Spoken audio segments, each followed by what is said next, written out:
Shalom, selamat siang Bapak Ibu, Saudara-saudara yang dikasihi oleh Tuhan. Senang sekali pada siang hari ini kita boleh jumpa lagi dalam ibadah siang, di mana kita akan kembali mempelajari pelajaran Suka Sabat kita, dan kita juga akan berdoa bersama-sama melalui doa persatuan.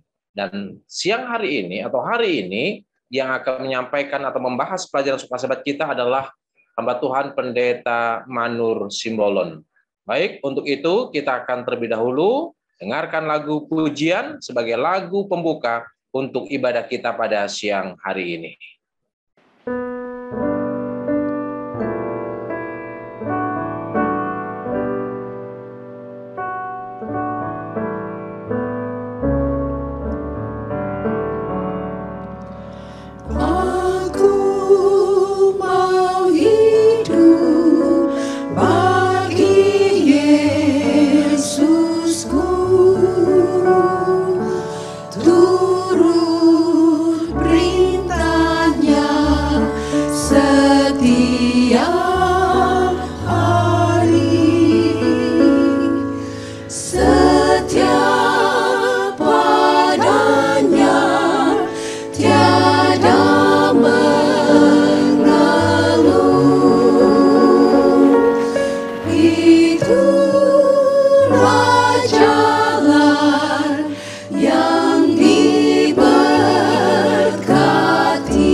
Baik, saya minta Pendeta Sony Kapitan boleh melayangkan doa buka. Pendeta, silakan Pendeta.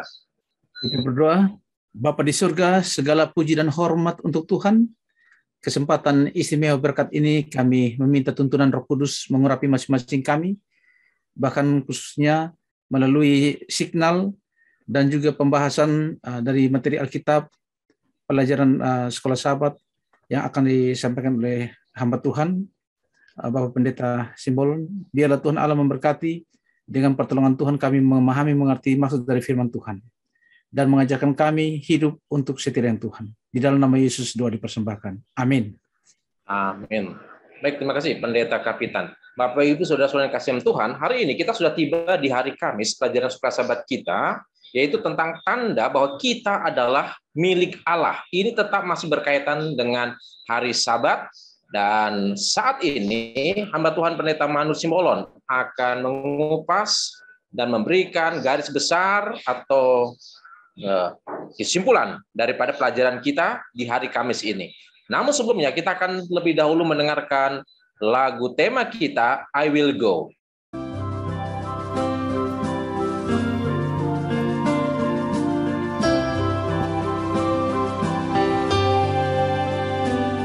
Ku dengar suara Yesus panggil, ku jawab ku kan pergi.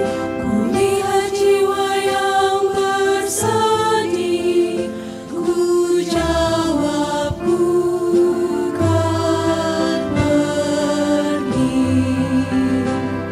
Pergi beritakan kabar kasih, bagikanlah pengharapan, dan bila aku lemah, Yesus menolongku, karena keputusanku kan pergi.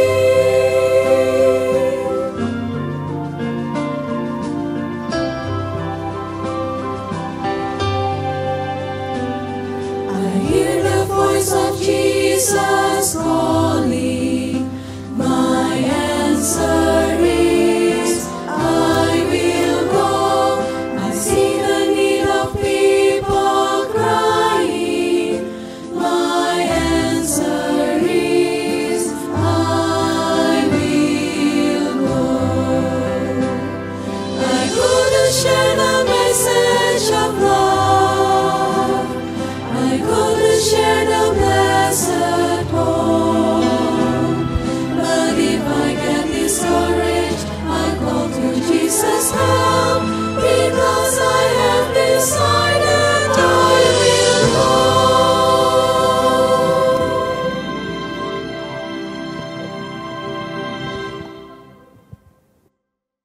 Baik, silakan Pendeta Simbolon untuk membahas pelajaran sahabat kita di hari Kamis ini, tanda bahwa kita milik Allah.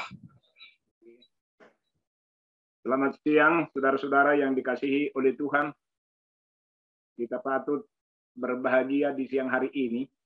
Masih ada kesempatan untuk berdoa bersama, serta belajar akan firman Tuhan. Pelajaran kita dari Sekolah Sabat bagian hari Kamis.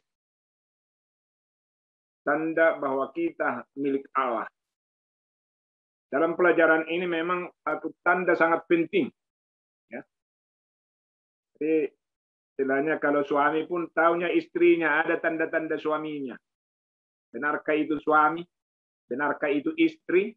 Benarkah itu anak kita atau tidak? Jadi tanda itu ada, kita yang mengetahui tanda istri kita, tanda anak kita, tanda suami, atau tanda yang lain. Ya. Bukan mereka sebenarnya. Mereka bisa mengatakan, oh, aku anakmu, aku istrimu, aku suamimu. Tetapi setelah dia lihat, ternyata bukan itu, karena banyak pengakuan. Ya, banyak orang mau mengaku, oh, aku anakku seperti di film-film, atau mungkin yang lama hilang. Tetapi yang menentukan siapakah sebenarnya yang memiliki tanda itu, kita yang tahu. Dan sekarang Tuhan katakan, Sabat adalah tanda kepemilikan, ya, bahwa kita milik Allah. Tuhan yang bilang, ya, bukan kita. Tetapi apakah memang benar kalau orang yang memelihara Sabat ini semua milik Allah? Nah, ini yang kita bahas juga sekarang. Jadi yang kita bahas ini adalah Sabat yang sudah dibahas sepanjang kemarin, adalah Sabat hari ke-7, bukan Sabat-Sabat yang lain, bukan Sabat tahunan, bukan Sabat 7 tahunan atau Sabat Jubel. Tetapi yang kita bahas hari ini adalah tentang Sabat hari ketujuh. Ya. Sabat hari ketujuh yang Alkitab katakan sebagai tanda kita milik Allah. Jadi kita sebenarnya bangga juga. Ya. Tetapi di dalam pelajaran ini, kalau kita mengakui kita milik Allah, takutnya seperti Matius 7 ayat 21, saya tidak kenal kamu katanya kan. Kenapa? Oh, kita katakan, Tuhan, aku pemeliharaan sabat ketujuh dong. Aku selalu mengingat sabat ketujuh. Hari ketujuh. Lalu Tuhan bilang, memang kau ingat, tapi enggak kau kuduskan. Kan kira-kira begitulah kan. Karena banyak sekali orang mengingat, tapi tidak menguduskan. Sementara Tuhan mengatakan, ingat untuk menguduskan sebenarnya ya. Mengingat untuk menguduskan, bukan hanya mengingat saja. Katakan, jadi bila mana kita sudah tiba pada hari Sabat, hari yang kudus, itu merupakan satu peringatan yang kekal tentang penciptaan kita. Tanda yang abadi. Dari kuasa kreatif Allah yang luar biasa. Bila mana orang tiba pada hari Sabat sebenarnya, hari yang ketujuh, maka kita meninggikan Tuhan, memuji Dia, dan menjadikan kita sebagai anaknya. Sementara kita dikatakan berbakti kepada hari Sabat, hari yang ketujuh ini, karena kita milik Allah, maka kita bisa menjadi berkat. Kita akan membuka hati kita untuk menerima berkat yang khusus dari Tuhan, di mana tidak ada berkat itu pada hari-hari yang lain. Menurut pelajaran sekolah sahabat. Jadi luar biasa sebenarnya ini. Berkat itu ada berkat yang khusus kita terima pada hari Sabat. Hari-hari yang lain tidak ada. Setelah saya pelajari kira-kira apa, saya dapatilah berkat itu adalah berkat pengudusan. Di dalam buku kita ini, di dalam buku Keluaran 31, tanda apakah Sabat itu dikatakan? Tanda kepemilikan dan tanda menguduskan. Setelah saya lihat-lihat bahwa hari ketujuh itu hari kudus. Allah memang kudus, lalu kita datang pada hari yang kudus, maka Allah membuat kita menjadi kudus. Jadi bukan kita yang membuat kita kudus, Allah yang membuat kita kudus. Itulah berkat yang luar biasa. Pada hari Sabat, hari yang kudus, Tuhan kudus, orang datang menjadi orang kudus. Dan Tuhan mengadakan pengudusan baginya. Boleh saja kita mengatakan seperti tadi, saya kudus. Tapi Tuhan bilang, kau tidak kudus. Itulah sebabnya penting sebenarnya hari persiapan, hari Jumat, kalau kita kembali kepada bangsa Israel, pada hari Jumat mereka katakan, kuduskanlah dirimu, karena besok kita mau bertemu dengan Tuhan. Kenapa? Karena kita miliknya, tanda kita miliknya, maka kita sebenarnya harus kudus. Kenapa kita harus bahagia sebenarnya pada hari Sabat? Karena kita dikuduskan. Mungkin sepanjang 6 hari, boleh saja kita mungkin melakukan kesalahan, tergelincirlah istilahnya. Bukan disengaja ya, tergelincir. Ya. Sehingga pada hari Sabat itu, kita bisa bertemu dengan Tuhan, memohon agar kita dikuduskan. Mungkin setelah kita mengakui segala dosa kita seperti bangsa Israel, bersihkanlah dirimu, karena besok hari yang kudus, di mana kita mau bertemu dengan Tuhan. Jadi, kalau kita mau menguduskan Sabat, hati dan pikiran kita, diri kita itu, maka kita akan dapat berkat. Saya yakin, hari itu walaupun banyak orang yang terjatuh bagaimana, hari Sabat itu tetap kudus bagi orang yang menguduskan. Dan tidak akan pernah tercemar. Ya. Jadi kalau dikatakan hari Sabat, hari yang kudus, hari yang penuh berkat, memang benar. Kita akan dapat berkat yang luar biasa, karena kita seperti yang kita katakan tadi, sudah dikuduskan. Jadi, ini kan hanya sekedar Sabat legalis, menurut hukum. Tetapi yang dituntut benar-benar adalah tabiat Allah. Karena hari hari Sabat itu adalah tabiat Allah, sehingga bila mana orang sebenarnya pemelihara Sabat hari ke-7 sebagai umat Allah, maka tabiat kita haruslah sebenarnya sama seperti tabiat Yesus. Barulah bisa dikatakan bahwa inilah tanda umatku. Jika tabiat kita sebenarnya tidak sama dengan Yesus, itulah pencemaran. Kita mengaku nanti milik Allah, Tuhan katakan, bukan milikku kamu. Ya, kau yang mengaku, tapi saya yang pengambil keputusan. Itu sebabnya penting setiap saat sebenarnya kita melihat bagaimana kita sebagai milik Allah. Sudahkah benar saya ini milik Allah? Ya kan? Karena tabiat sikap kita yang mengatakan. Jadi kalau kita sekarang tahu bahwa Yesus adalah Raja, kita anaknya, maka kita anak Raja, maka semuanya harus bersikap seperti Raja, bertingkah laku, berbicara seperti Raja. Saya pikir-pikir memang benar juga ya, harus seperti Yesus sebenarnya kita ini. Jika Yesus juga hari Sabat itu melakukan berkat, maka kami ini pun harus menjadi berkat pada hari yang ke-7. Jika Tuhan menguduskan, maka saya pun harus menjadi orang yang apa? Kudus. Jadi Allah kudus, kita datang kepada hari yang kudus untuk menjadi dikuduskan. Dan saya yakin kalau hari Sabat datang umat Tuhan, pasti dikuduskan. Ya kalau nggak dikuduskan, ngapain datang ke gereja? Tapi habis-habis kan waktu. Jadi sepanjang minggu, seperti dari kita kadang-kadang ada kekurangan. Ya, jadi hari Jumat mulai kita mengoreksi diri, mulai kita mengakui segala kekurangan, karena mau bertemu dengan Tuhan agar pertobatan kita itu diterima, kira-kira begitu. Seperti bangsa Israel yang kita katakan tadi, kuduskan dirimu katanya, karena besok bertemu dengan Tuhan. Selesaikan seluruh masalahmu, agar memang benar-benar kita sebagai orang yang milik Tuhan. Bila mana Sabat tiba, kita datang agar Tuhan juga dikuduskan. Karena sudah kita capek sehingga bahagia. Kenapa dikatakan juga hari Sabat itu sebenarnya Sabat sukacita, bahagia? Memang kita harus bersukacita karena sepanjang minggu boleh kita melakukan kebaikan sebenarnya. Ya. Tuhan berikan kesempatan 1 minggu melakukan kebaikan seperti dia, sehingga hari Sabat bertemu dengan Tuhan, mengatakan, Tuhan, terima kasihlah saya bisa melakukan kebaikan. Saya pikir semua orang bahagia, bangga, kalau bisa melakukan apa? Kebaikan. Lalu tiba pada hari alam, Sabat. Itu sebabnya dikatakan, Sabat itu tanda khusus kepada setiap kesetiaan kita kepada Allah. Tapi tidak semua orang yang memelihara Sabat setia kepada Allah. Tapi jelas hari Sabat adalah tanda kesetiaan kita kepada Tuhan.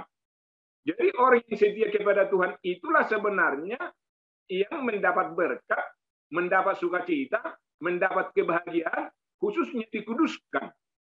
Ya. Itulah sebenarnya. Makanya kita lihat gini. Pada waktu bangsa Israel itu masih tetap mereka setia memelihara hari Sabat, maka mereka tidak pernah jatuh ke dalam penyembahan berhala. Dan saya pikir kita pun begitu. Selama kita masih tetap setia memelihara Sabat sesuai dengan rencana Allah, maka kita akan jauh dari segala apa? Penderitaan, pencobaan. Tetapi kadang-kadang kita tidak setia. Nah, di situ kelemahan. Akhirnya samar-samar. Kalau sekarang mungkin dilihat Tuhan, Sabat adalah tanda. Kalau umpamanya saya ditanya, mana tanda itu pendeta Simbulon? Lalu dilihatlah di kepala aku contohnya. Kok nggak ada lagi samar-samar? Nah, dengan tabiat saya mungkin yang terkontaminasi dengan tabiat dunia. Padahal saya mengaku sebagai umat Allah yang mau ke surga. Pemelihara Sabat, dia katakan tadi kan. Tetapi menjadi samar-samar. Jadi dikatakan di sini, Sabat ke-7 itu Sabat adalah istirahat dengan kasih karunia, kasih sayang yang harus dimiliki. Jadi saya pikir-pikir memang orang pemelihara Sabat ke-7 itu harus penuh dengan sayang, penuh dengan kebahagiaan. penuh dengan persahabatan. Hubungannya baik dengan Tuhan. Pelajaran kita minggu lalu katakan, jika hubungan kita tidak baik dengan Tuhan, itulah sebabnya banyak masalah kita hadapi hari Sabat.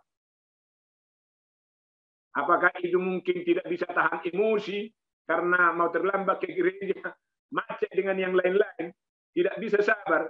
Itu dikatakan pertandanya bahwa hubungan kita dengan Tuhan masih belum bagus.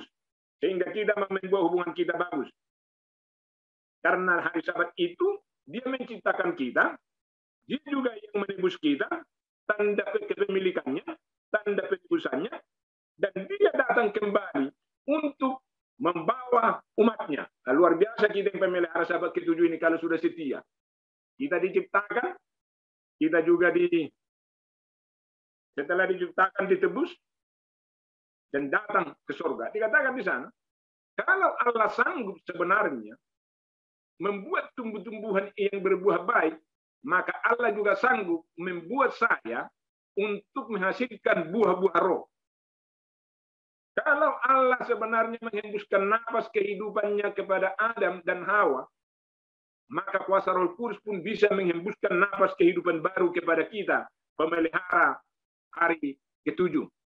Itu sebabnya dikatakan bahwa Sabat itu adalah sebuah pengingat setiap pekan tentang hubungan kita dengan Tuhan, hubungan kita dengan lingkungan hidup. Orang tetangga katakan kebersihan bagian daripada iman. Sehingga hubungan dengan lingkungan hidup ini pun sangat penting, yaitu memelihara ciptaan. Menyembah pencipta dan memperhatikan ciptaan, kita menyembah Tuhan. Lalu kita perhatikan diri kita untuk jadi bahagia. Nah, kita yang membuat diri kita bahagia, bukan orang lain. Itu sebabnya dikatakan, Sabat ke-7 ini adalah tanda kelepasan bangsa Israel daripada perbudakan di Mesir.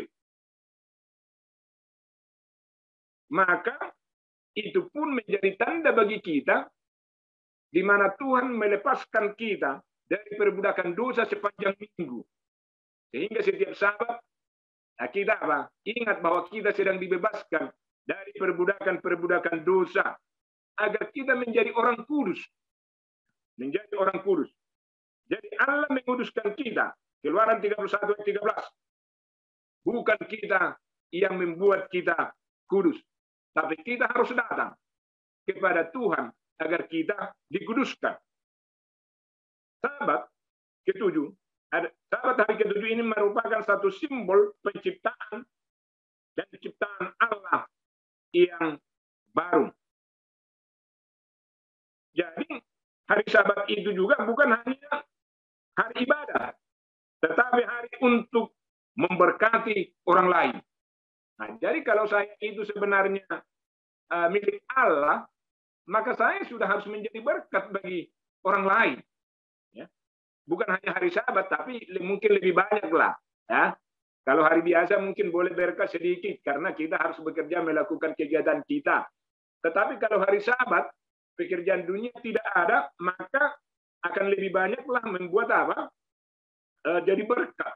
Kalau kita lihat sekarang, waktu Yesus juga dikatakan di sana lebih banyak mereka melakukan pekerjaan pada hari Sabat, melakukan mujizatnya, dan itulah yang terjadi di Bethesda, di mana Bethesda itu dikatakan tempat kasih karunia, ya, tempat kasih karunia Bethesda. Jadi kalau begitu ya kita juga harus menjadi berkat kepada orang-orang lain. Jadi kalau mereka sudah berada di banyak orang mungkin yang lumpuh rohani lah ya, sakit rohani yang harus kita bebaskan pada hari apa? Hari Sabat. Ya, sebenarnya itu yang paling saya lebih setuju sebenarnya kalau sudah hari Sabat lebih banyak mungkin pelayanan itu di luar daripada di dalam gereja, namanya membahas seminar atau yang lain masih lebih baguslah melawat melihat orang-orang lumpuh ke sana pada hari ke-7 karena Tuhan juga lebih banyak melakukan pekerjaan itu, maka kita pun akan banyak melakukan. Karena itu, Sabat adalah tanda demikian bahwa kita adalah milik Allah. Tetapi tidak semua memelihara hari Sabat adalah pelajaran kita. Mungkin kita bisa berdiskusi, ya. Apakah kita menjadi orang-orang yang apa? Tanda milik Allah, benarkah itu sekarang ada sama kita atau tidak? Jadi kira-kira itu mungkin dulu sedikit. Siapa tahu masih banyak yang mau bertanya dan bisa menambahkan. Kita kasih kesempatan bagi teman-teman kita. Baik, terima kasih Pendeta Simbolon yang sudah mengupas pelajaran sekolah Sabat kita pada hari Kamis ini berkaitan dengan tanda bahwa kita milik Allah, ya. Sebagai tanda buktinya adalah Sabat. Baik, ada beberapa pertanyaan di ruang chat yang ingin saya bacakan. Nanti silakan Pendeta Simbolon untuk memberikan tanggapan atau respon berkaitan dengan pertanyaan kita hari ini. Yang pertama dari Bapak Ganda Silalahi, ya. Demikian pertanyaannya. HP adalah alat komunikasi kepada orang lain. Bolehkah menerima atau membuka HP pada hari Sabat? Apa bedanya menerima berita dari saudara seiman, saudara-saudara, dan menerima berita kantor pada saat kita di perbaktian Sabat? Karena masih banyak umat Tuhan yang membuka HP pada hari Sabat. Nah, ini berkaitan dengan ibadah pada hari Sabat dan HP yang seringkali kita masih gunakan pada hari Sabat. Ya, silakan Pendeta Simbolon untuk menanggapi pertanyaan ini. Banyak memang orang yang tidak pernah mau buka HP pada hari Sabat. Ya. Saya juga dulu, saya tidak buka HP-ku sebenarnya. Tapi pada waktu pernah Pendeta Galumbang bilang gini, para pendeta, jangan pernah matikan HP hari Sabat, katanya. Karena banyak yang mau siapa tahu ada berita-berita pelayanan, ya. Tapi ini untuk pelayanan sebenarnya HP-nya. Jadi hanya untuk pelayanan. Artinya kalau ada tiba-tiba orang yang sakit supaya kita dapat berita, harus selalu aktif katanya. Tapi bukan mau aktif untuk melakukan yang lain. Kadang-kadang HP kita pun penting sebenarnya istirahat. Saya waktu ambil bagian disuruh tentang HP, saya bilang, kalau HP-nya terus buka 7 kali seminggu, tidak pernah istirahat, cepat juga rusak. Jadi kalau HP kita juga sebenarnya penting kita bikin istirahat 1 kali 1 minggu, ya. Karena kita sementara orang lain pun disuruh istirahat. Jadi HP seharusnya sebaiknya istirahat. Nah, lalu banyak orang bilang begini. Nah, ini kan baca Alkitab di dalam alasan. Saya bilang gini. Kalau kamu sekarang itu apapun alasanmu, kamu buka HP pada hari Sabat, bukan buka Alkitab. Beda. Walaupun ada ayat-ayat Alkitab di dalam HP, tapi artinya itu buka HP, ya. Buka HP. Mungkin ini beda pendapat, ya. Kita belum ada istilahnya bisa mengambil keputusan hari ini, ya kan? Karena memang hampir seluruh dari atas sampai ke bawah buka HP atau buka laptop, ya. Tapi saya pikir Pak Ganda, kalau memang itu hanya sekedar istilahnya untuk, kalau seperti kami pendeta tadi hanya menerima panggilan pelayanan, ya, jangan sampai ada nanti anggota sudah masuk rumah sakit sehingga karena tidak bisa HP nggak bisa didoakan. Nah, itu. Jadi kalau soal berita yang lain semua berhentilah, sama dengan televisi.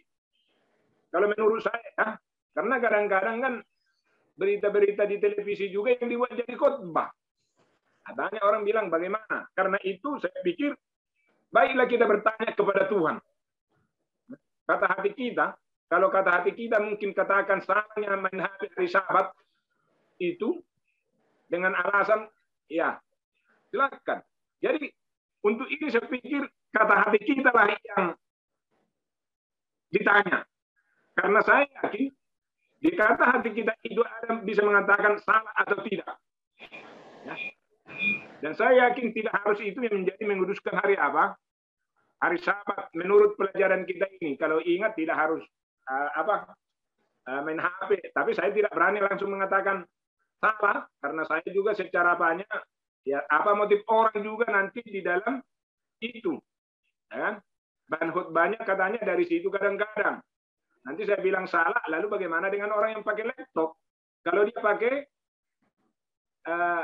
khotbahnya hari Sabat, lalu ada nanti berita datang ke situ juga, walaupun dia tidak mengundang.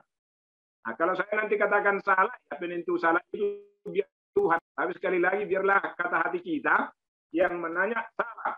Kalau memang kata hatimu mengatakan salah pakai HP-mu itu hari Sabat, jangan pakai. Kalau mungkin itu merasa berkat bagimu dengan HP-mu itu, ya boleh silakanlah dilakukan. Tanyalah Tuhan. Kira-kira begitu, Pak. Baik, terima kasih Pendeta Simbolon. Baik, ada yang ingin menambahkan atau melengkapi jawaban dari Pendeta Simbolon? Sebelum kita masuk di pertanyaan berikutnya, masih ada yang ingin menanggapi berkaitan dengan penggunaan HP pada hari Sabat? Boleh sedikit, Pendeta. Silakan, Pendeta Ringo.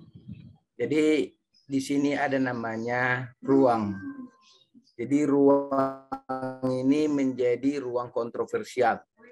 Kenapa? Karena di dalam satu hal ini kita berhadapan dengan ada banyak kepentingan tentang HP ini. Tetapi saudara-saudara yang dikasihi Tuhan, satu, ruang itu bisa menciptakan titik-titik kefanatikan. Ruang itu bisa menciptakan prejudice. Ruang itu bisa menciptakan apa yang disebut dengan legalis. Nah, apa yang perlu kita ambil ketika bertemu dengan ruang yang kita sebut dengan media sosial yang ada pada gadget kita? Karena biar bagaimanapun sudah banyak khotbah diberikan, sementara pendeta berkhotbah, orang melihat FB. Bahkan ketika acara sekarang ini di masa pandemi ini berjalan acara, tapi dia buka FB acara sekolah sahabat di tempat yang lain. Ruang ini telah menciptakan banyak hal yang kalau kita adakan penelitian sebenarnya menjadikan kita berada pada ambang yang tak jelas. Tetapi ingat, kita berbicara dulu mengenai alatnya. Alat itu tidak ada yang salah.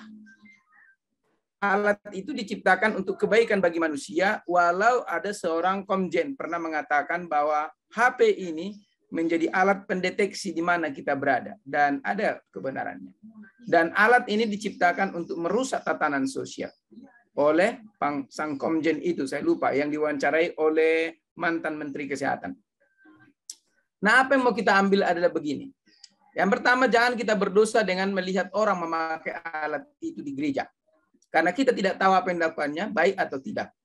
Yang kedua, ketika kita mempunyai hati nurani kita terhadap gadget itu, mari kita lakukan sebagaimana kita bisa dipanggil oleh sebagaimana kita dipanggil oleh hati nurani kita untuk memperlakukannya pada hari Sabat. Mungkin sebagai alasan para pendeta agak sukar untuk mematikan handphone pada hari Sabat karena kalau ada panggilan itu sangat benar. Saya kira saya pun tidak pernah mematikan handphone pada hari Sabat, tetapi yang memegang handphone saya pada hari Sabat bukan saya, istri saya. Tetapi saya seringkali berkhotbah pakai handphone. Jadi itu makanya jangan izinkan hati kita dirusak oleh apa yang pernah dibuat oleh orang. Bahkan banyak orang-orang tua, saya mohon maaf katakan kepada orang-orang tua, jangan berpikir negatif ketika orang berkhotbah pakai gadget atau pakai iPhone, pakai iPad. Bisa saja pikiran kita mengatakan, wah dia sedang menunjukkan iPad-nya. Dia sedang menunjukkan kehebatannya. Tidak. Karena zaman sekarang, bayangkan anak 1-2 tahun sudah bisa memiliki gadget sendiri. Mana hebatnya daripada pendeta yang memiliki gadget di mimbar itu? Nggak ada hebatnya. Nah, oleh karena itu yang saya mau tekankan pada saat ini sebagai tambahan adalah jangan jadikan itu dosa. Karena ketika Anda berdosa karena itu, yang membuat dosa Anda adalah hubungan Anda dengan Tuhan. Sementara yang punya gadget tidak tahu kalau Anda berdosa karena dia pegang gadget. Apa paham? Lalu kefanatisan kita terhadap sesuatu mengatakan bahwa gadget harus mati pada hari Sabat, itu juga akan menuai banyak persoalan. Kita sedang hidup di zaman yang disebut dengan Laodikia. Laodikia artinya bangsa-bangsa sedang dihakimi. Who is the nation? Siapa bangsa-bangsa yang sedang dihakimi itu? Saudara dan saya. Apa yang dihakimi? Motif kita dalam memandang orang, memandang diri kita, memandang Tuhan kita, memandang iman kita. Semoga ini memberikan gambaran sedikit untuk menyadarkan kita bahwa yang saya mau sampaikan adalah biarkan berjalan segala sesuatu itu tanpa mempengaruhi integritas kerohanian kita. Amin.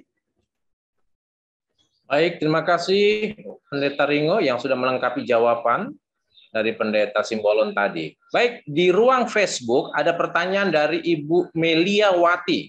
Ini dari Facebook ya. Ibu Meliawati bertanya demikian. Bagaimana kita dapat merasakan atau mengetahui bahwa Tuhan hadir dalam perbaktian atau ibadah yang kita lakukan? Maaf, saya sering melihat umat Tuhan ketika beribadah terlihat mengantuk. Apakah itu berarti tidak adanya pimpinan Roh Kudus atau bagaimana? Oke, silakan Pendeta. Oke. Tadi di awalnya kita katakan ingat dan kuduskan hari Sabat, diberkati ya. Jadi di dalam atau bagaimana kita bisa merasakan bahwa Tuhan ada hadir di sana. Di dalam ibadah, jika hati kita memang erat dengan Tuhan, Tuhan sedang hadir di sana untuk Anda. Ya. Tetapi belum tentu hadir di sana untuk orang lain yang mengantuk tadi. Karena hari Sabat kebaktian itu mungkin bagi saya berkat, bagi orang lain belum tentu dia dapat berkat pada saat dia berada di gereja. Ya. Pada saat saya menguduskan di gereja, orang lain belum tentu menguduskan. Sehingga yang menguduskan itulah sebenarnya yang diberkati Tuhan. Dan dia bisa rasakan ada berkat Tuhan pada saat dia sedang beribadah. Sementara orang lain yang tadi, yang mungkin ya kita katakanlah banyak pula yang lain-lain, ya sudah tentu tidak dia rasakan apa? Kehadiran Tuhan di sana. Jadi kehadiran Tuhan itu akan kita rasakan secara pribadi. Ya. Bukan secara menyeluruh. Karena tadi kita katakan, orang datang ke gereja, belum tentu semua benar-benar datang mau menyerahkan dirinya. Hanya orang yang benar-benar mau menyerahkan dirinya kepada Tuhan sebagai persembahan yang hidup, yang bisa rasakan bahwa Tuhan sedang hadir di dalam kehidupannya, di dalam peribadatan itu. Kira-kira begitu. Ya, baik, terima kasih untuk jawabannya Pendeta Simbolon. Mungkin ada yang ingin melengkapi, menambahkan berkaitan dengan pertanyaan tadi. Saya tambahkan kalau boleh ya, mohon maaf ini agak sering. Jadi satu kali saya sedang menonton film. Film itu adalah film India. Bukan film, tapi seperti video klip yang masuk di WA. Jadi dikisahkan seorang anak kecil yang ke sekolah selalu terlambat. Dan guru ini setiap kali terlambat dia akan memukul jari anak itu dengan cara dikumpulkan itu jari, lalu kemudian dipukul dengan penggaris. Tapi si guru mulai berperhatikan, hampir tiap hari nggak terlambat. Lalu si guru kemudian, entah kenapa, dia juga sedang lintas di satu jalan dan melihat anak itu membagi-bagikan koran dulu kepada semua langganannya, baru dia ke sekolah. Sesudah itu, si guru sudah sampai di kelas. Lalu kemudian, si guru itu berdiri menantikan dia, karena dia pasti terlambat. Sejak saat itu, si guru itu bertelut dan memeluk anak itu mengatakan, maafkan saya, saya tidak tahu kalau engkau sebenarnya bekerja sambil sekolah. Dan kemudian sejak saat itu, anak itu akhirnya mendapat perlakuan yang baik dan anak itu tetap berhasil. Saya tidak tahu alasan apa seseorang itu mengantuk ke gereja dan juga mungkin apa alasannya. Tetapi bukan menjudge, barangkali memberikan sebuah poin atau sebuah nilai kepada orang, apakah pantas mengantuk di gereja? Saya kira itu bukan menjadi sesuatu yang baik untuk saya.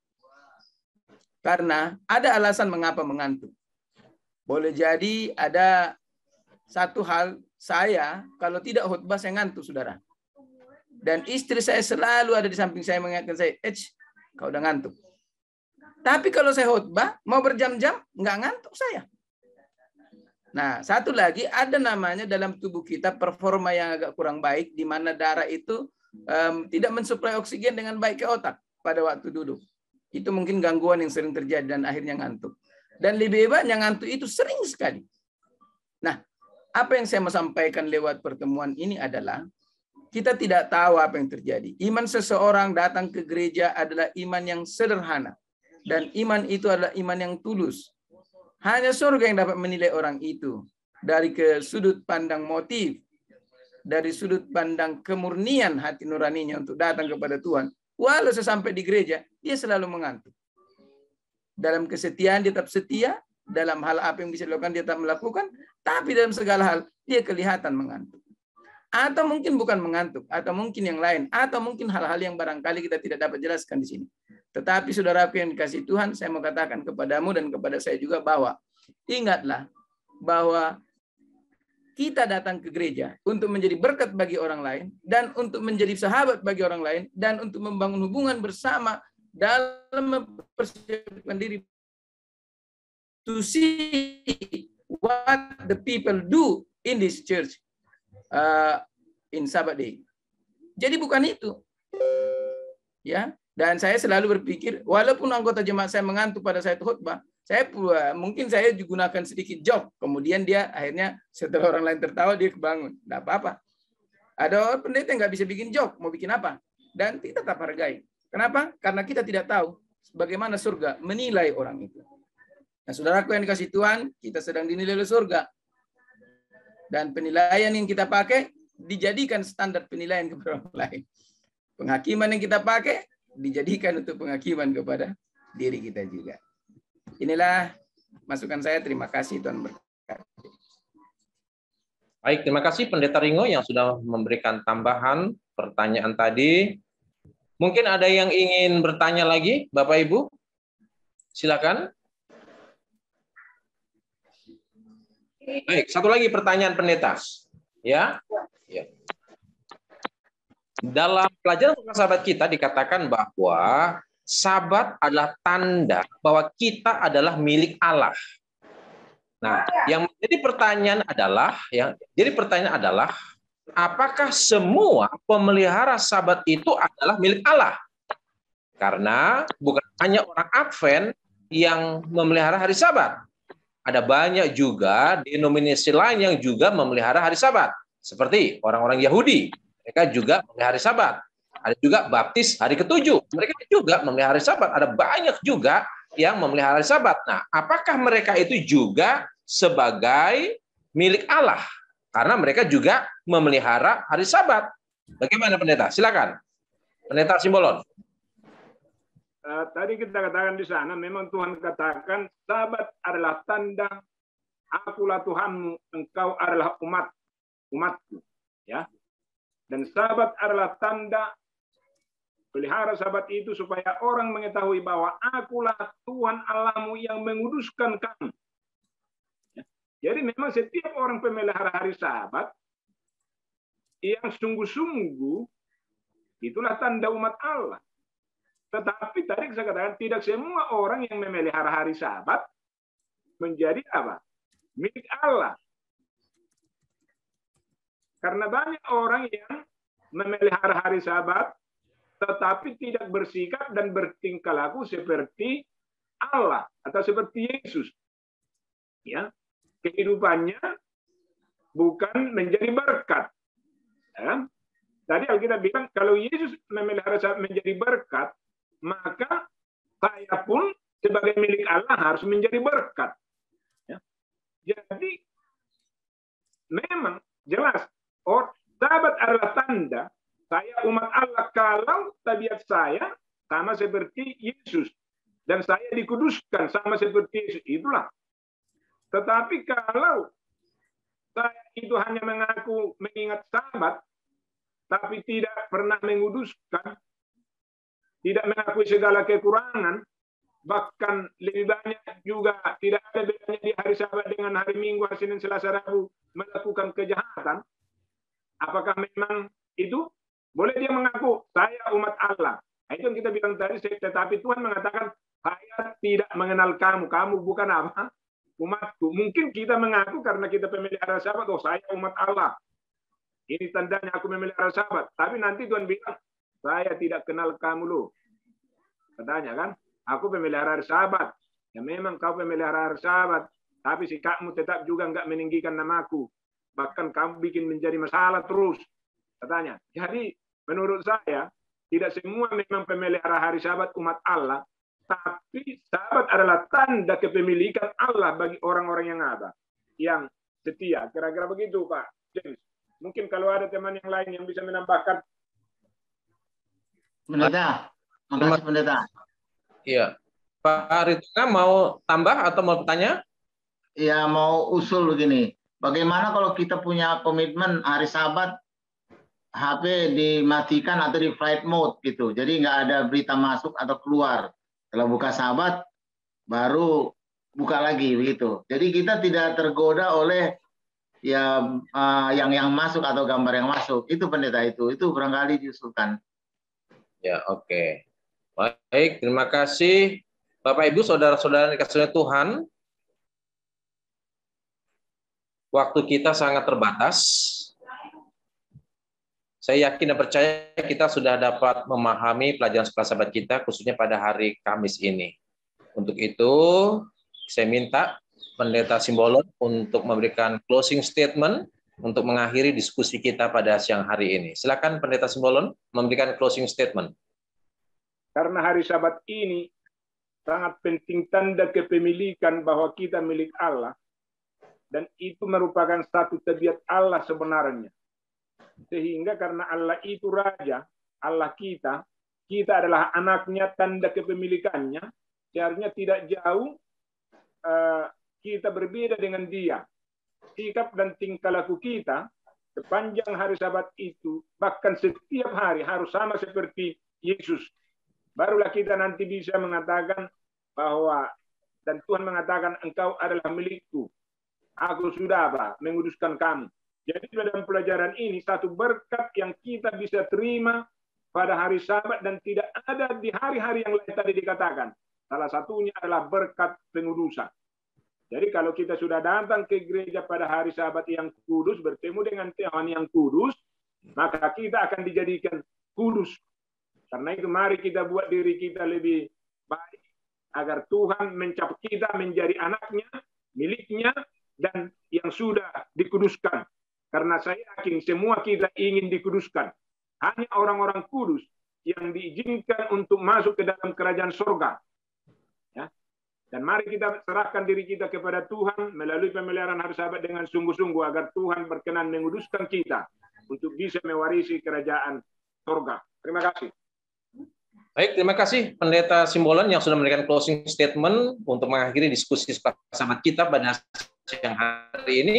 Baik, kita akan mendengarkan lagu pujian sebagai lagu penutup dan nanti doa tutup akan dilayangkan oleh Pendeta Manur Simbolon.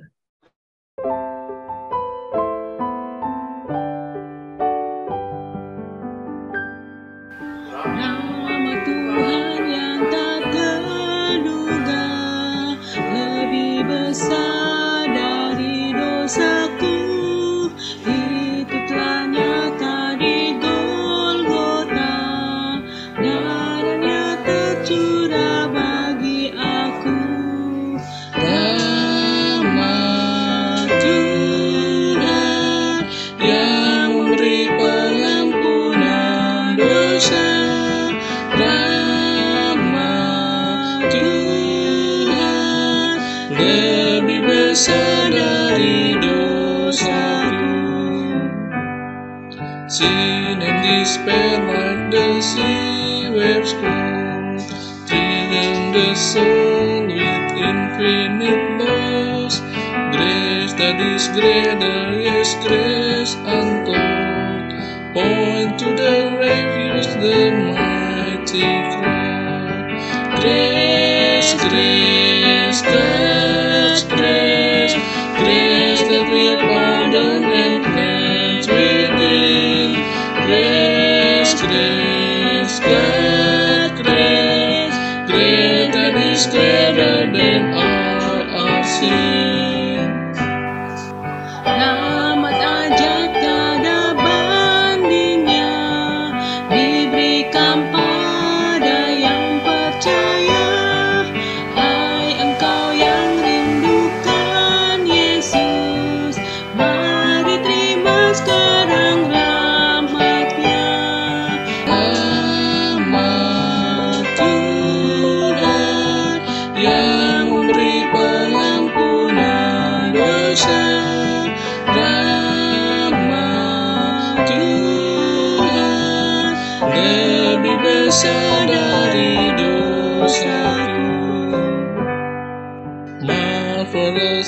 infinite, matchless grace, freely bestowed on all who believe. You that are longing to see His face, will this moment His grace receive. Grace, grace, God's grace, grace that will pardon and cleanse within. Grace, grace, God's grace, grace that is greater than all our sin.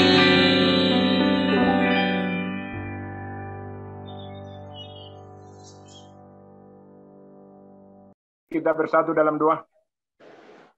Bapa di surga, terima kasih kesempatan yang Tuhan berikan bagi kami untuk belajar akan firman-Mu. Bila mana kami telah belajar tentang hari Sabat, bahwa Sabat adalah tanda kepemilikan Tuhan bagi kami. Kami rindu Tuhan, pada waktu kedatangan-Mu benar-benar tanda itu ada di dalam jiwa kami. Ini bukan hanya sekedar Sabat legalis, tetapi tabiat Tuhanlah seharusnya yang ada di dalam diri kami. Karena Sabat ini juga adalah tabiat-Mu. Bila mana Tuhan kami datang pada hari Sabat yang kudus, bertemu dengan Tuhan yang kudus, dengan satu harapan agar kami dikuduskan Tuhan setiap minggu. Dan setelah satu minggu mungkin banyak kekurangan kami. Dan minggu depannya kami datang menghadap Tuhan, dengan Tuhan menguduskan kami. Terima kasih Tuhan karena Engkau berjanji akan menguduskan kami. Terima kasih Tuhan oleh karena Tuhan mengingatkan kami agar kami bisa melakukan pekerjaan rohani, pekerjaan sosial untuk memperhatikan orang lain sama seperti Yesus memperhatikan orang-orang lain. Pakai kami semua umat-umat-Mu menjadi berkat kepada orang lain, terutama pada hari Sabat. Biarlah kami bisa menyampaikan kabar keselamatan. Sebagaimana Yesus melakukan perbuatan baik pada hari Sabat, biarlah masing-masing kami juga melakukannya, agar kami bisa menjadi anak-anak Tuhan. Tuhan berkati kami Tuhan yang hadir pada saat ini. Berikanlah damai sejahtera dari surga kepada kami. Dan tolong kami Tuhan hembuskan kuasa Roh Kudus-Mu, agar kami dapat berbuah melalui melakukan buah-buah roh di dalam kehidupan kami, sehingga benar-benarlah kami menjadi anak-anak Allah. Tuhan di surga, tolong kami untuk mengingat dan menguduskan hari Sabat, melalui menguduskan diri kami. Bila mana kami datang mengakui segala perbuatan kami, segala kekurangan kami, biarlah kiranya Tuhan terbuka untuk menerima kami, sesuai dengan janji-Mu. Barang siapa yang datang kepada Aku tidak akan pernah Kutolak. Saat ini kami datang kepadamu Tuhan memohon pengampunan. Janganlah tolak kami, tapi terimalah kami sebagai anak-anak-Mu. Dan kasihilah kami dengan kasih-Mu yang kekal itu. Karena dengan kasih-Mu, kami bisa menjadi pewaris kerajaan sorga. Tuhan, sempurnakanlah seluruh doa-doa kami ini. Kami persembahkan melalui anak-Mu Yesus Kristus, Tuhan dan Juru Selamat kami berdoa dan mengucap syukur. Amin. Selamat bertemu kembali dengan kami di Jemaat Fisdak. Bagi saudara-saudari sekalian yang sudah mengambil waktu, menyisihkan waktu untuk berbakti bersama-sama dengan kami di Jemaat Fisdak, baik saudara-saudara yang melalui Zoom dan juga melalui live stream. Seperti biasa, kita akan mempelajari pelajaran sekolah Sabat dalam acara ibadah kita. Baik saudara sekalian, seperti biasa saya akan membagikan pelajaran kita, dan pada saat ini kita akan membahas ya, melayani orang lain, menghormati Sabat Allah.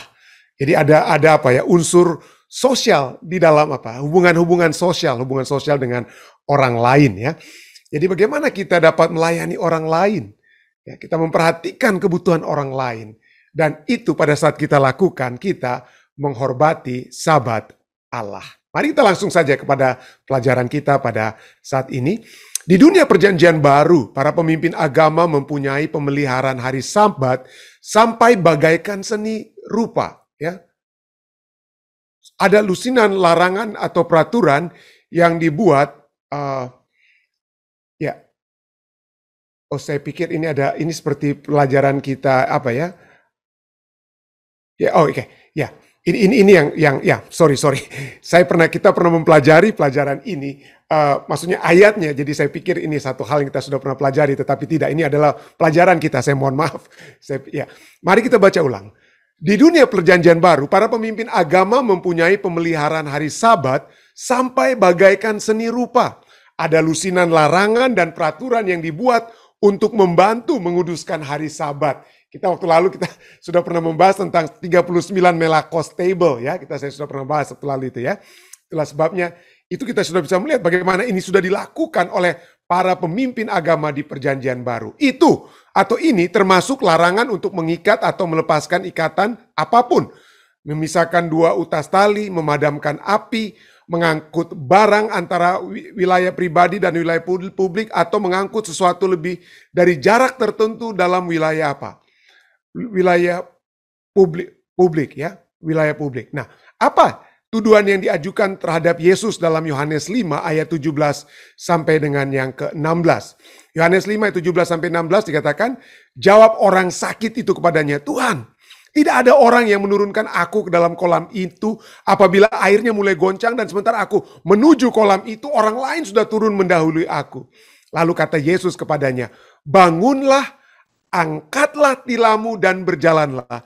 Dan pada saat itu juga sembuhlah orang itu. Lalu ia mengangkat tilamnya dan berjalan. Tetapi hari itu hari Sabat. Nah, saya pernah membahas sedikit tentang hal ini. Tapi mari kita lihat sedikit ya. Kita analisa sedikit.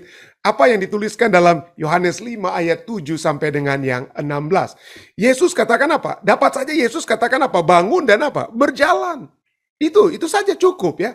Kenapa Yesus harus tambah perintahnya itu, angkatlah tilammu. Tilam ini sudah menjadi bahagian orang ini bertahun-tahun lamanya. Mungkin tilam itu sangat kotor. Ya, sudah dapat saja ditinggalkan. Mungkin kalau berpikir ya orang lain dapat ambil saja, silahkan. Karena dia sudah tidak perlu lagi. Dia sudah dapat apa sekarang? Dia sudah berjalan. Tetapi kenapa Yesus memerintahkan dia untuk mengangkat tilam yang kotor tersebut, yang merupakan apa ya? Merupakan cindera mata, tanda mata daripada masa lalu, masa penderitaan yang tidak ingin lagi mungkin bagi orang untuk apa ya? Untuk diingat. Kenapa Yesus harus perintahkan ini? Dan lagi berikutnya, pada saat itu dikatakan setelah orang itu sembuh, lalu ia mengangkat tilamnya dan berjalan, lalu ditambahkanlah satu kalimat, tetapi hari itu hari Sabat. Jadi kenapa hari Sabat dan angkat tilam itu menjadi satu hal yang cukup apa ya? Cukup ditekankan dalam kitab Yohanes ini. Ya, kenapa? Apa motifnya? Yohanes tanpa tulisan angkat tilam sebenarnya Yesus sudah oke. Lalu tanpa ada tulisan hari Sabat, mungkin Yohanes nggak perlu apa ya? Nggak perlu kan kata hari itu hari Sabat. Tapi kenapa ini harus seakan-akan dicantumkan di dalam hal ini? Nah, kita lihat ya. Kita baca terus. Ya. Karena itu orang-orang Yahudi berkata kepada orang yang baru sembuh itu. Ayat berikutnya, Yohanes 5 ayat yang 10 ya. Hari ini hari Sabat. Tidak boleh engkau memikul tilammu. Akan tetapi ia menjawab mereka, orang yang telah menyembuhkan aku, dia yang mengatakan kepadaku, angkatlah tilammu dan apa? Berjalanlah. Orang yang menyembuhkan aku, dia katakan angkat tilammu dan apa? Berjalanlah. Mereka bertanya kepadanya, siapa orang itu yang berkata kepadamu, angkatlah tilammu dan berjalanlah? Tetapi orang yang baru sembuh itu tidak tahu siapa orang itu. Sebab Yesus telah menghilang ke tengah-tengah orang banyak di tempat itu. Kemudian Yesus bertemu dengan dia dalam bait Allah lalu berkata kepadanya, engkau telah sembuh. Jangan berbuat dosa lagi supaya padamu jangan terjadi yang lebih buruk.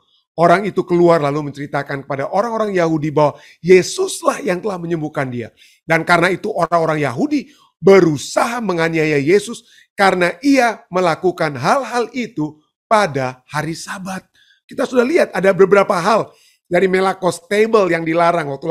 Minggu lalu saya bahas tentang apa? Kita tidak boleh menyalakan api atau mematikan api. Itulah sebabnya Shabbat elevator atau Shabbat lift itu sudah apa ya? Buka tutup dengan sendiri. Karena kalau kita tindis, maka itu akan apa? Percikan api lah, dengan kata lain electricity itu akan jalan, itu seperti menyalakan apa? Menyalakan api. Dan hal lain yang dilarang untuk dilakukan pada hari Sabat adalah mengangkat sesuatu. Nggak boleh mengangkat. Makanya seringkali kalau Anda lihat orang-orang Yahudi yang di New Jersey, kalau mereka berjalan, kalau ada misalnya perlu sapu tangan istilahnya, itu harus apa ya? Tidak boleh harus terikat supaya tidak ada usaha untuk mengangkat sapu tangan tersebut. Kan itu larangan, tapi inilah yang terjadi.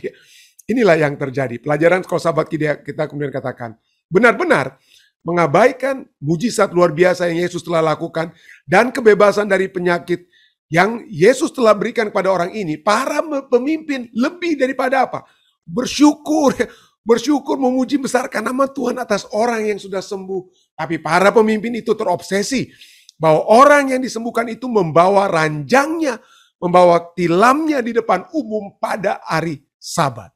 Alih-alih gantinya melihat bagaimana Tuhan atas hari Sabat ya, memanfaatkan hari istimewa ini, para pemimpin lebih memilih untuk mempertahankan aturan dan peraturan mereka sendiri. Jadi kita harus berhati-hati bahwa dengan cara kita sendiri dan dalam konteks kita sendiri, kita tidak melakukan hal yang sama.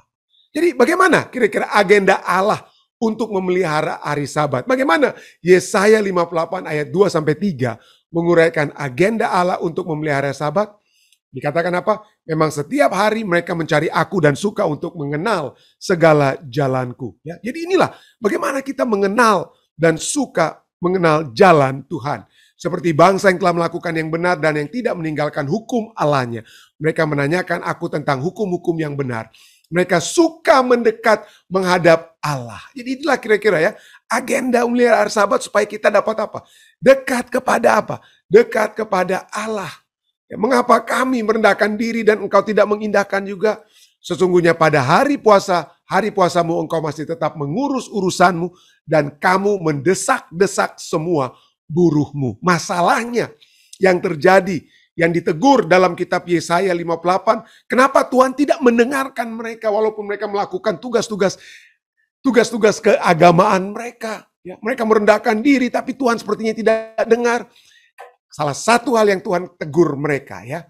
Karena pada saat engkau berpuasa, pada saat engkau beribadah, tapi pada saat yang bersama dalam kehidupanmu sehari-hari engkau tetap mendesak-desak semua buruhmu. Engkau telah apa ya? Engkau telah membuat mereka tidak mendapatkan satu kehidupan yang lebih baik. Engkau memaksakan mereka dalam pekerjaan mereka. Engkau hanya apa? Dengan kata lain, menganiaya mereka. Jadi dengan kata lain, pelajaran sekolah sahabat kita kemudian katakan, Tuhan tidak menginginkan ibadat kosong atau kesalehan yang hening. Dia ingin melihat umatnya terlibat dengan orang lain, terutama mereka yang tertindas dan terpinggirkan. Yesus ingin kita memiliki concern, perhatian kepada orang-orang yang tertindas dan terpinggirkan. Yesaya menjelaskan hal ini dengan jelas dalam Yesaya 58 ayat 13 sampai dengan 14. Apabila engkau tidak menginjak-injak hukum Sabat dan tidak melakukan urusanmu pada hari kudusku, apabila engkau menyebutkan hari Sabat, hari kenikmatan dan hari kudus Tuhan yang hari mulia, apabila engkau menghormatinya dengan tidak menjalankan segala acaramu dan dengan tidak mengurus urusanmu atau berkata omong kosong, maka engkau akan bersenang-senang karena Tuhan. Dan aku akan membuat engkau melintasi puncak bukit-bukit di bumi dengan kendaraan kemenangan. Aku akan memberi makan engkau dari milik pusaka Yakub bapa leluhurmu. Sebab mulut Tuhanlah yang mengatakan. Jadi disinilah kita bisa melihat bagaimana Tuhan menginginkan, dikatakan apa?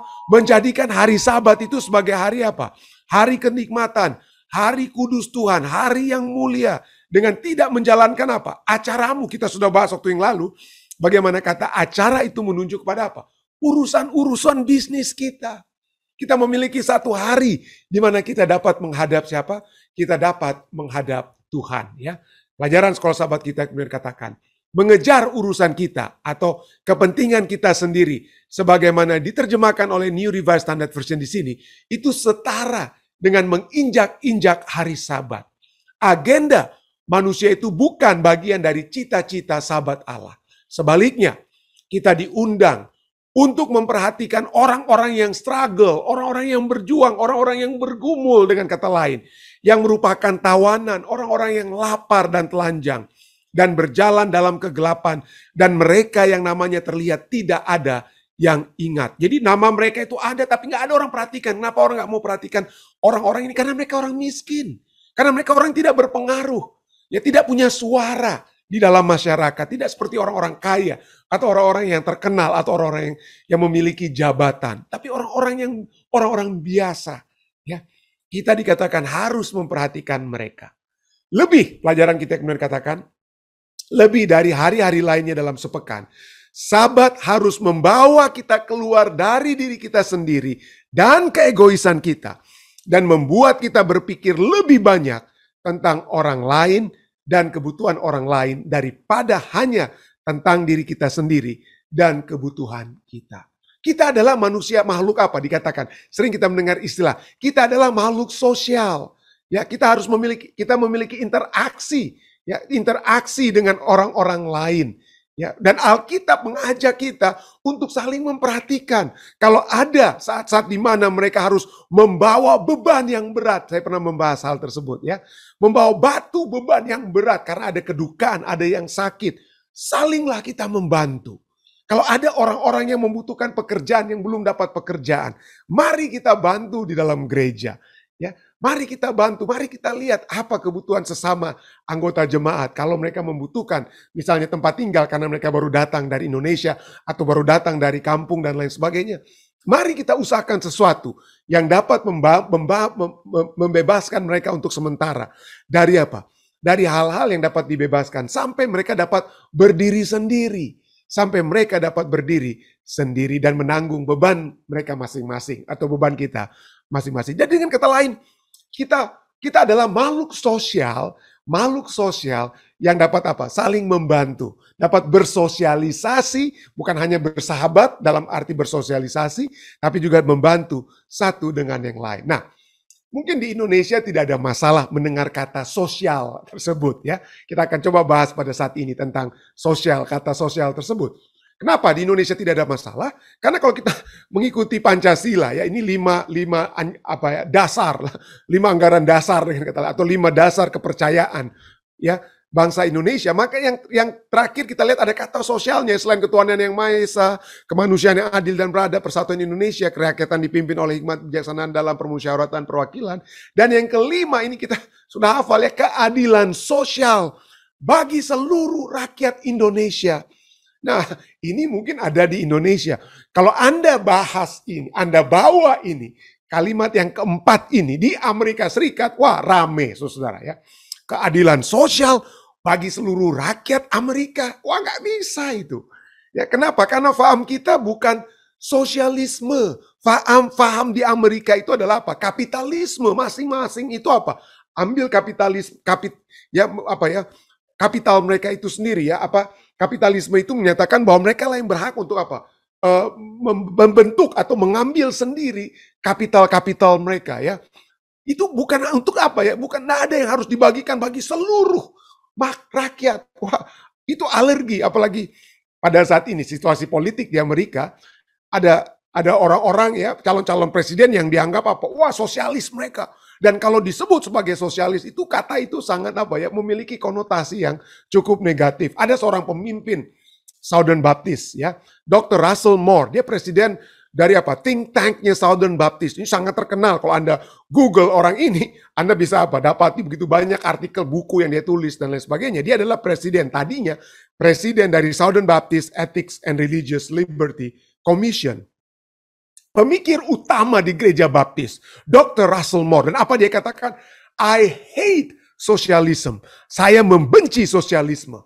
Saya sudah melihat bagaimana sosialisme itu menghancurkan secara dekat. Saya lihat seperti negara-negara Soviet yang hancur dengan sosialisme, ya.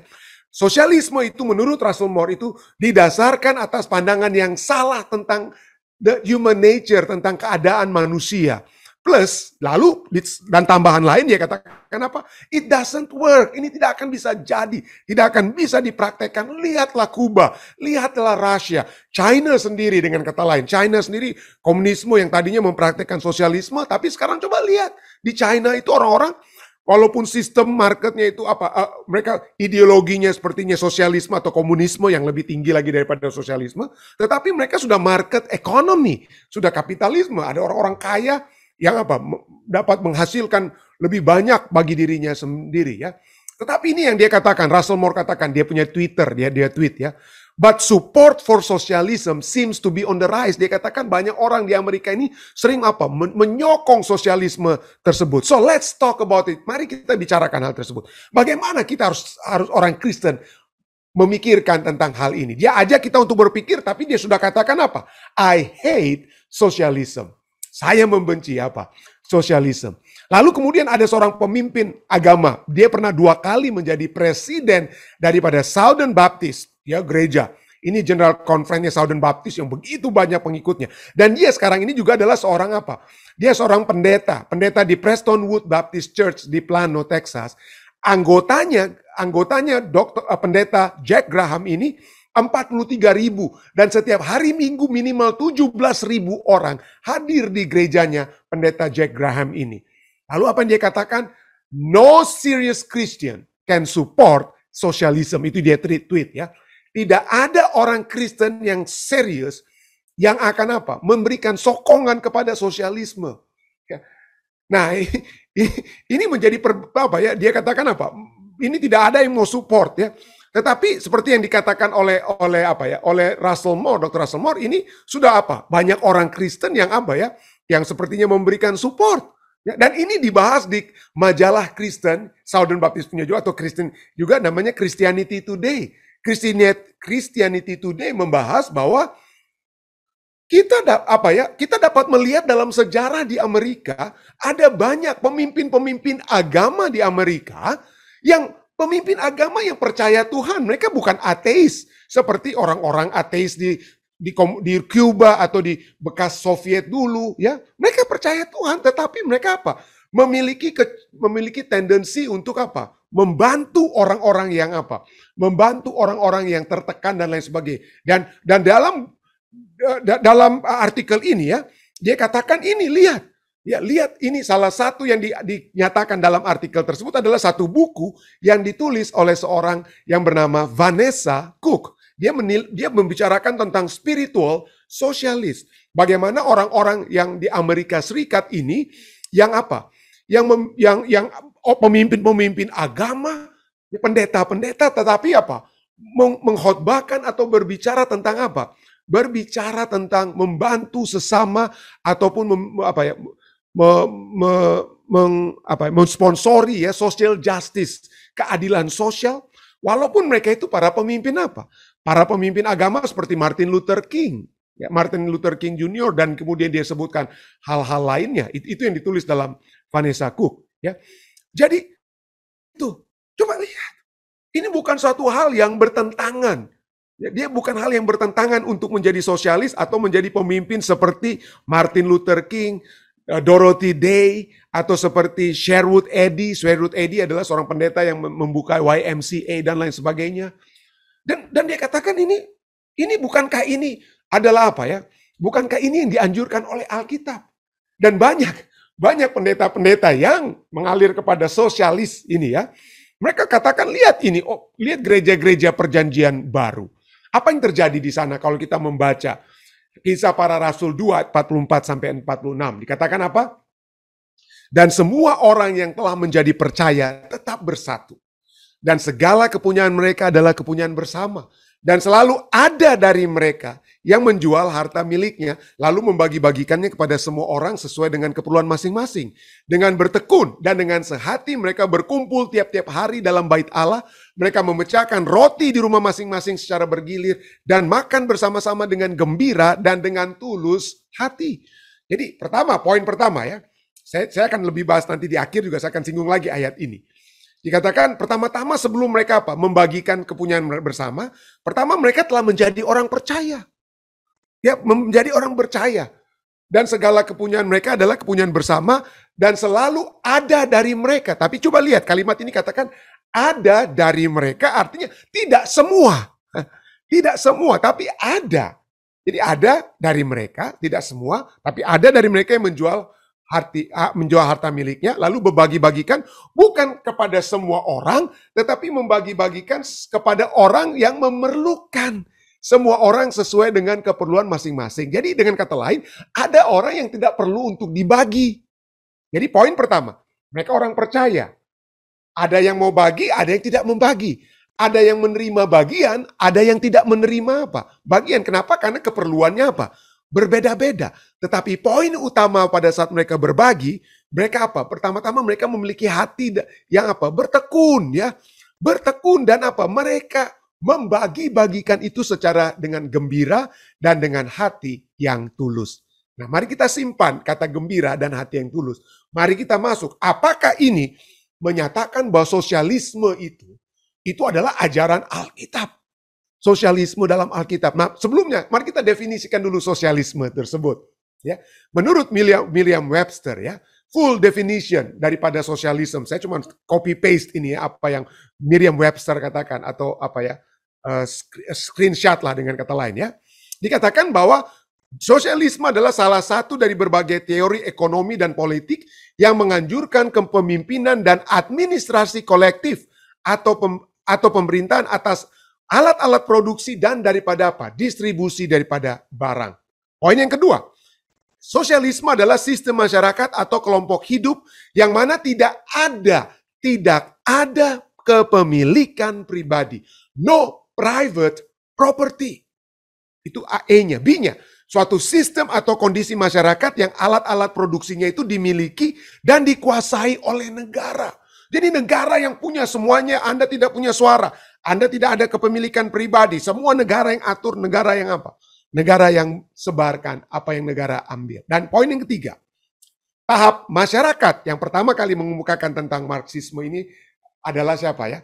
Sosialisme ini adalah seorang yang bernama Karl Marx. Jadi ide daripada Karl Marx inilah yang kita kenal dengan Marxisme atau sosialisme yang sebelumnya ya. Jadi tapi poinnya adalah ada sedikit berbeda antara sosialisme dan Marxisme atau apa?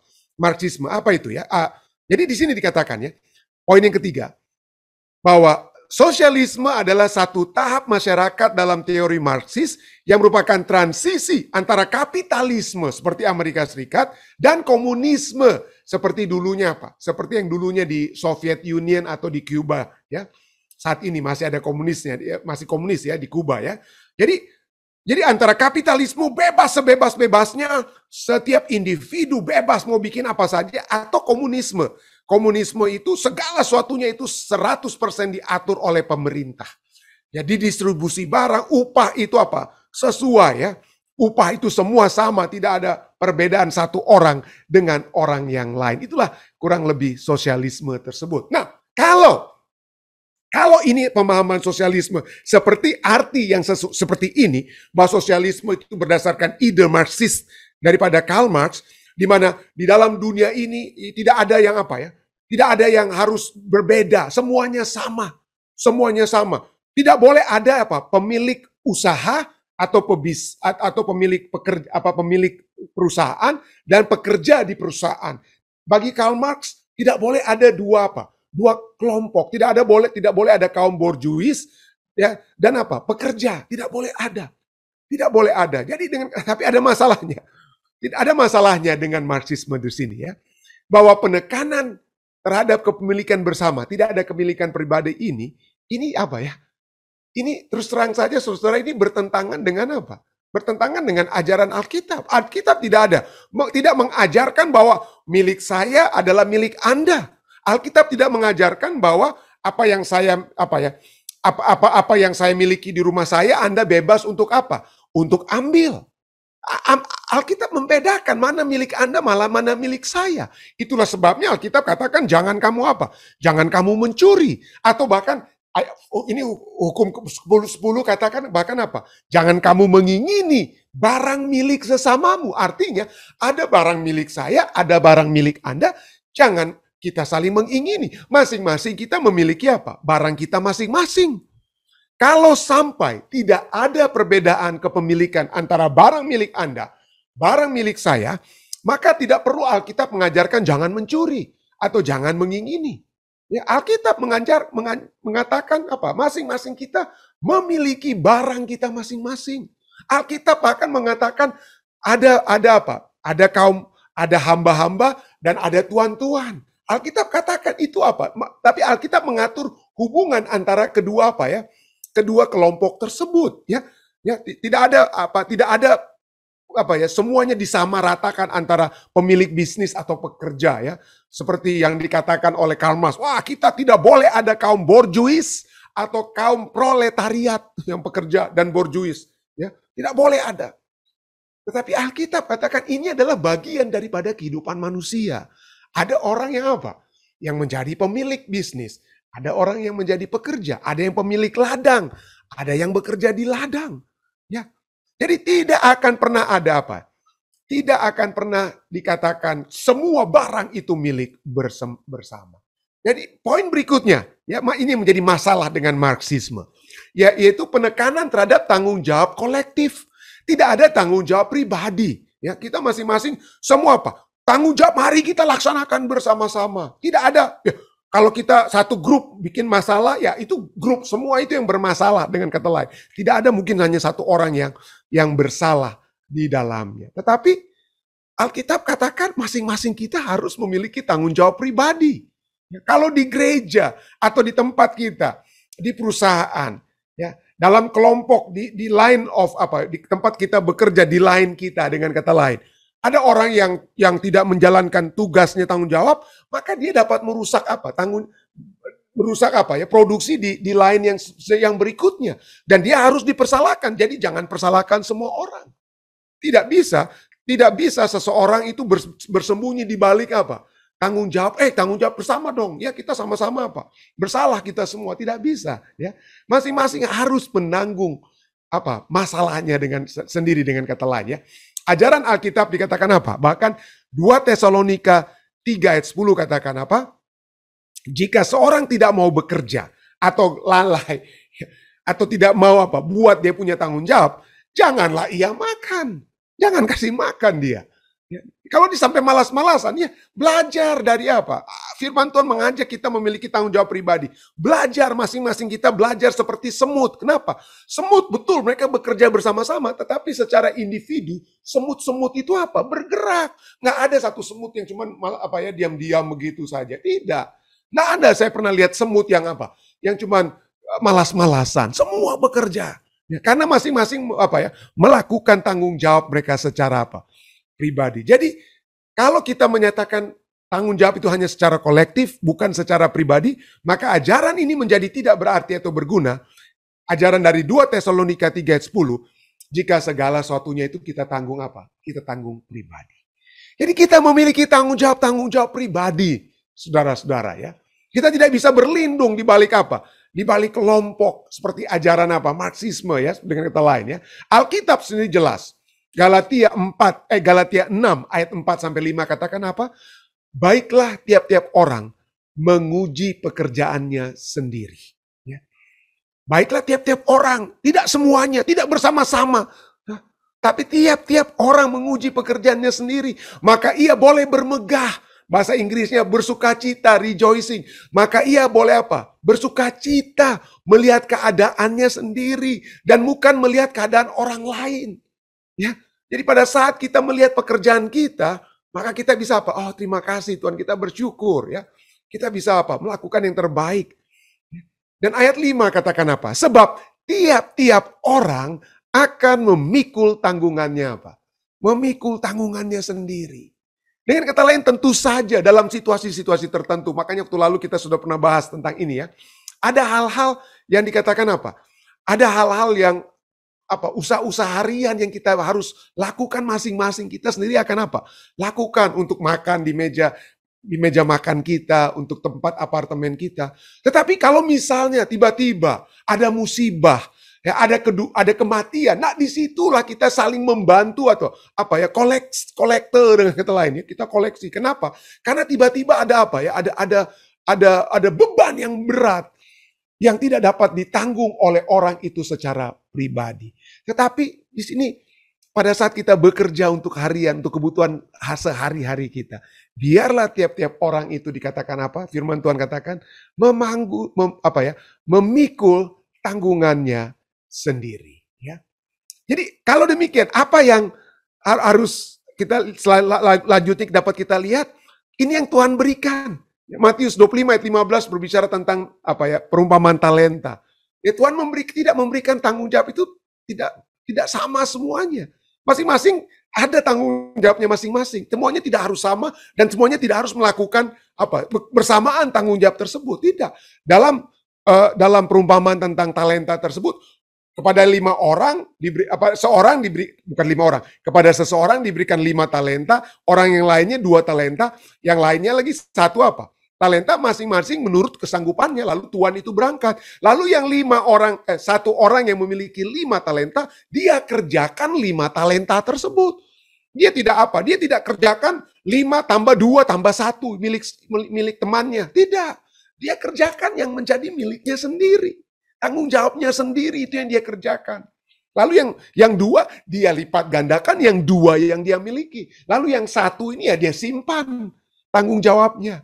Jadi masing-masing kita itu menurut kesanggupan kita, menurut pekerjaan kita harus kita lakukan. Ya.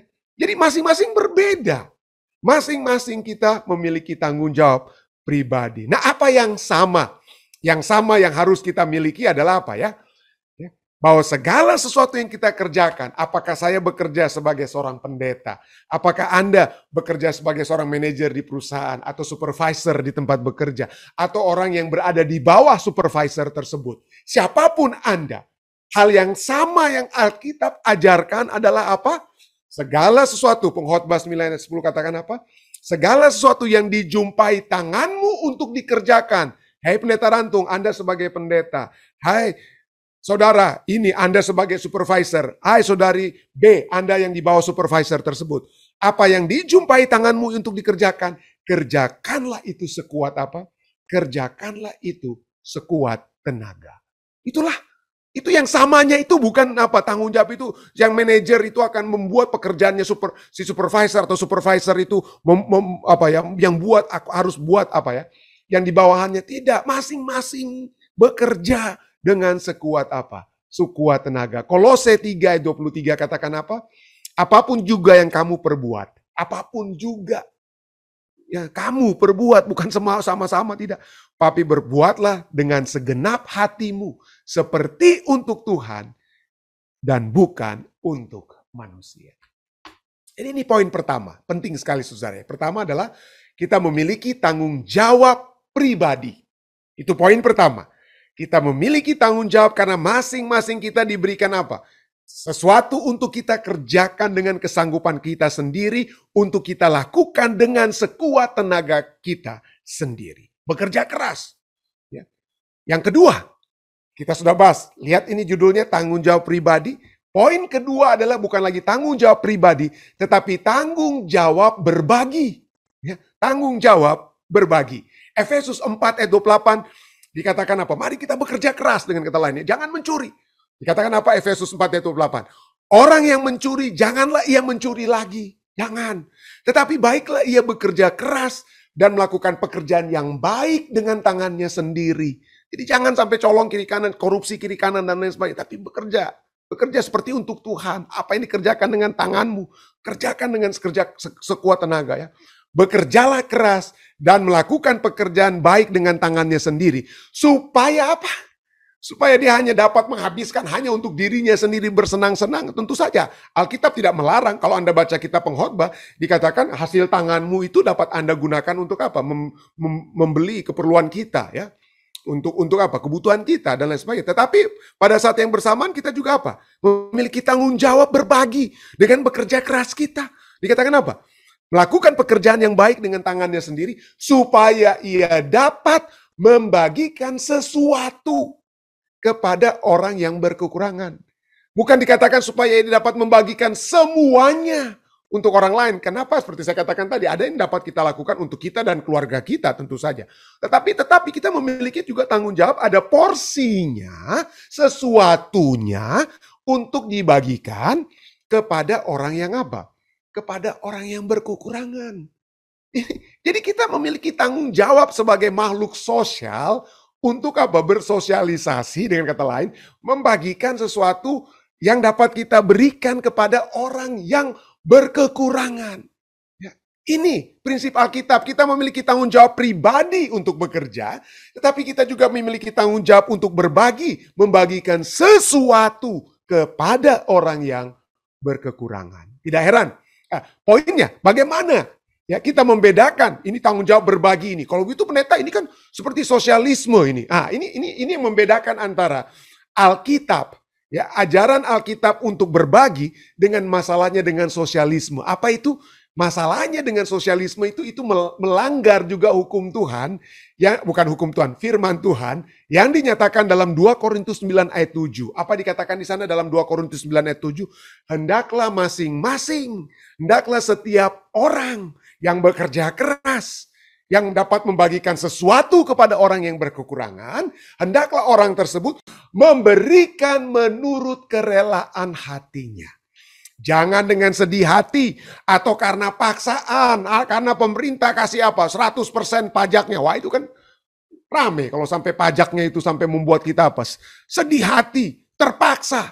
Ya, sedih hati dan terpaksa. Tidak, itu bukan ajaran Alkitab. Itulah sebabnya Marxisme atau sosialisme itu bukanlah sesuatu hal. Saya katakan apa?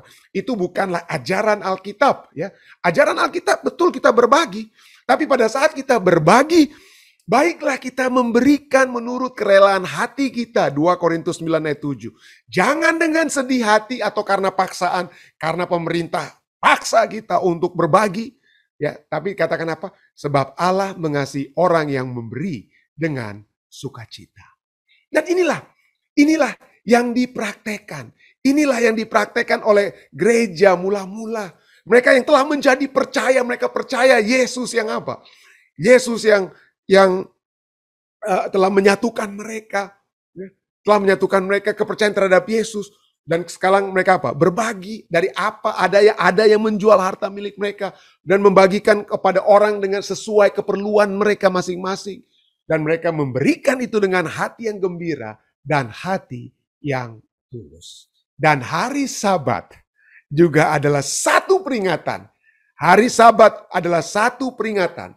Kita lihat apa yang terjadi dengan orang di dalam kitab Kisah Para Rasul ayat 4 Fatsal 2 ayat 44-46.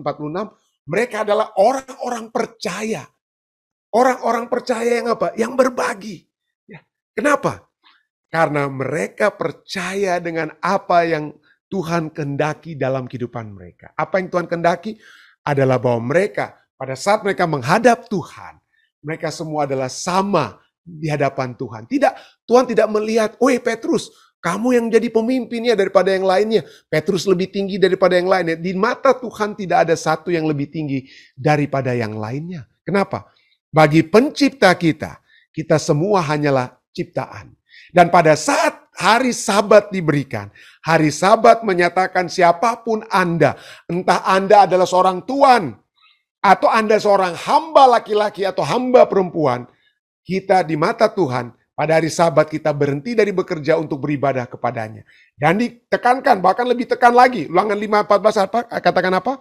Hari ke-7 adalah hari Sabat Tuhan Allahmu, maka jangan melakukan sesuatu pekerjaan engkau atau anakmu laki-laki atau anakmu perempuan atau hambamu laki-laki atau hambamu perempuan atau lembumu atau keledaimu atau hewanmu yang manapun atau orang asing yang diam di tempat kediamanmu. Supaya hambamu laki-laki, wah ini sudah disebut, hamba laki-laki sudah disebut di atas. Dan hambamu perempuan sudah disebut. Hamba-hamba itu sudah disebut sebelum, tapi kembali ditekankan. Kenapa? Karena hamba itu berada di bawah kita kan. Di bawah Tuhan dengan kata lain ya. Hamba itu berada di bawah Tuhan. Tapi dikatakan apa? Pada hari Sabat, apa yang terjadi dengan hamba-hamba laki-laki dan perempuan ini? Supaya hambamu laki-laki dan hambamu perempuan berhenti seperti engkau juga. Mereka menjadi sama seperti kita. Sama-sama berhenti. Sama-sama berada dalam status sosial yang sama. Berada dalam status sosial yang sama. Jadi perbedaan sosial antara kaum borjuis dengan proletariat ini ya, hamba itu berhenti di hari Sabat. Seperti engkau, hamba-hamba itu menjadi sama dengan engkau. Semua kita adalah ciptaan dan kita berbakti kepada pencipta yang sama.